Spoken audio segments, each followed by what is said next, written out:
Tonight, you'll do something almost no human in history ever did. You'll climb onto a soft raised rectangle, pull a layer of fabric over your body, rest your head on a bag of stuffing, and lose consciousness for 8 hours in the safest, most comfortable spot you own. It will feel completely normal. It will feel like the obvious way to sleep. But for almost the entire history of our species, the bed you're about to lie in didn't exist. And the way you're about to sleep, alone or with one other person, in a silent dark room, flat on a mattress, for one long unbroken stretch, would have looked strange and maybe even dangerous to almost every human who came before you. So why do we sleep in beds? And is the way we sleep tonight actually natural at all? The answer goes back further than you'd expect, and it changes what a good night's sleep even means. Let's start with the obvious question. What did people sleep on before the bed? For most of human history, the answer was simple: the ground. Our ancestors slept on the earth, on grass, on piles of leaves, on animal hides, in caves, under overhangs, wherever was dry and defensible. Sleep was not a piece of furniture. It was a place you found. But the ground doesn't mean they slept badly or carelessly, because sleep, for an animal that can't see in the dark and gets hunted at night, is the single most dangerous thing you do all day. For 8 hours you are unconscious, paralyzed, and blind. So early humans didn't just flop down anywhere. They were deliberate about it. And here's the first surprising piece. In 2011, archaeologists studying a rock shelter in South Africa called Sibudu found something remarkable. They uncovered the remains of bedding, layers of compacted plant material that was around 77,000 years old, the oldest known bed on Earth. And these weren't just random leaves. The people who made it had chosen specific plants. One of the layers was made from a type of leaf that contains natural insect-repelling and mosquito-killing chemicals. 77,000 years ago, humans were building sleeping surfaces engineered to keep the bugs off. They also periodically burned the old bedding and laid down fresh layers, a simple way to clean out pests and dirt. Think about that. The instinct to make a clean, comfortable, protected place to sleep is not modern. It is tens of thousands of years old. The bed didn't begin with mattresses and box springs. It began with someone gathering the right leaves. But the raised bed, the thing we actually picture, that came much later. And it came for a very specific reason. Getting up off the ground solved several problems at once. It got you away from the cold that seeps up from the earth at night. It got you away from crawling insects, snakes, and scorpions. And it got you away from the damp. As humans settled down, built permanent homes, and started sleeping in the same spot every night, raising the sleeping surface became worth the effort. The ancient Egyptians over 5,000 years ago had raised beds, wooden frames with woven surfaces and headrests instead of pillows. The wealthy had elaborate ones. The poor still slept on mats. And that split, that a bed was a marker of status, would echo for thousands of years. For most of recorded history, a real bed was a luxury. It was often the single most valuable object a family owned, passed down in wills, mentioned by name. But even as beds became furniture, the way people used them stayed very different from how you'll use yours tonight.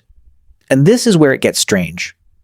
Because for most of human history, sleep was not private, and it was not solitary.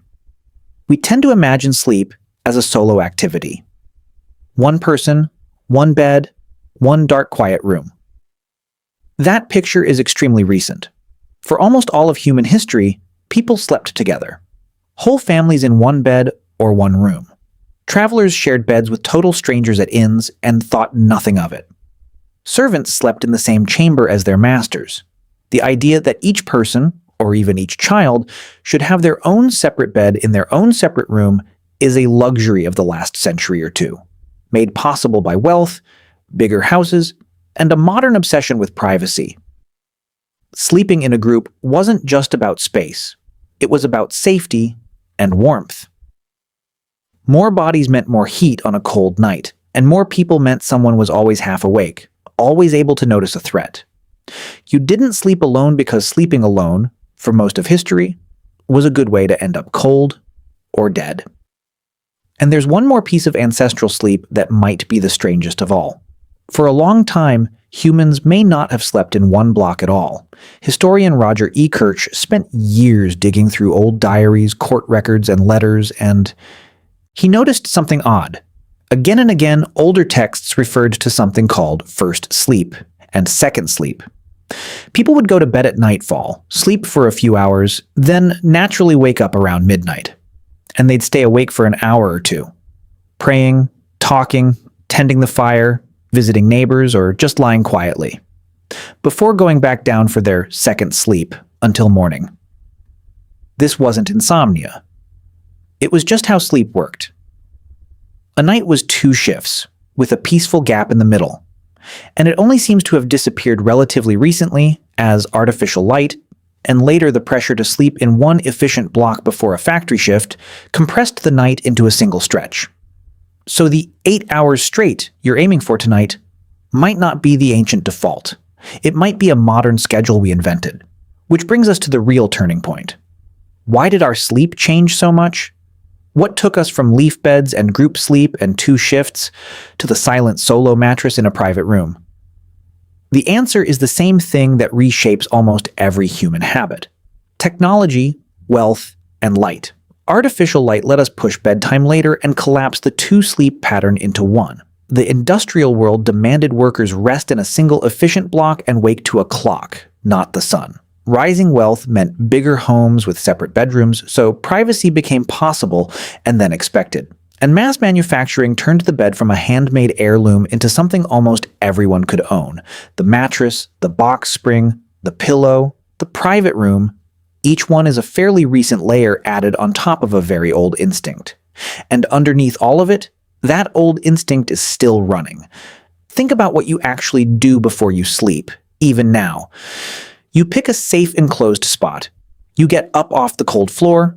You cover yourself for warmth. You want it dark and quiet and defensible.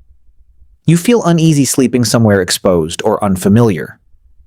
That's not the mattress talking. That's 77,000 years of choosing the right place to be unconscious.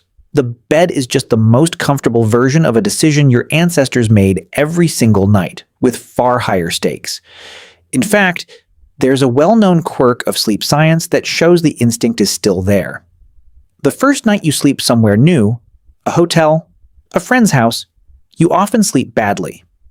Scientists call it the first night effect, and studies have found that one half of your brain literally stays more alert than the other, monitoring the unfamiliar environment. It's a faint echo of the sentinel instinct.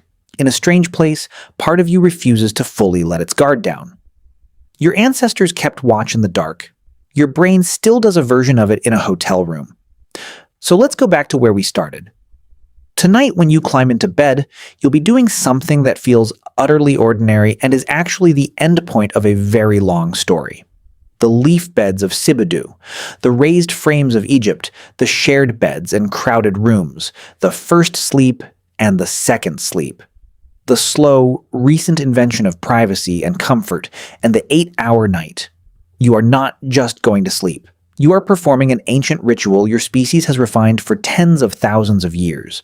Find the safe place, get off the ground, get warm, and trust the dark enough to close your eyes. The bed is new. The instinct behind it is older than farming, older than cities, older than almost everything we call human. It's where we became us. Okay, that's enough for tonight.